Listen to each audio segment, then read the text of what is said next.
Cricket के मुअज़्ज़ज़ नाज़रीन, आपको इस वीडियो में खुशामदीद कहते हैं। आपको अपडेट करते चले पाकिस्तान बामुकाबला साउथ अफ्रीका का मैच जो कि कल खेला गया। पाकिस्तान को हुई बदतरीन शिकस्त। जी हाँ दोस्तों, क्या गलतियां की पाकिस्तान टीम ने, इस वीडियो में आप जान पाएंगे। आपसे गुजारिश है कि अगर अभी तक मेरा चैनल सब्सक्राइब नहीं किया तो काइंडली मेरे चैनल को ज़रूर सब्सक्राइब करें और साथ ही दिए गए बेल के आइकन को ऑल के नोटिफिकेशन पर इनेबल कर दें ताकि तमाम तर वीडियोज़ आपको वक्त पर मिलती रहें।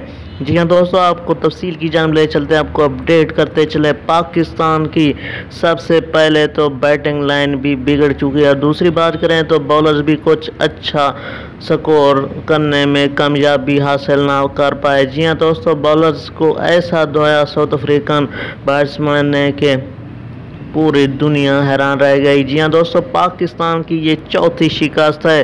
अब 3 मैचेस बाकी हैं इंग्लैंड, न्यूजीलैंड और बांग्लादेश के खिलाफ। जी हाँ दोस्तों, ये थी आपके लिए ताज़ा तरीन अपडेट। इस तरह की खबरों से बाखबर रहें, हमारे साथ रहें।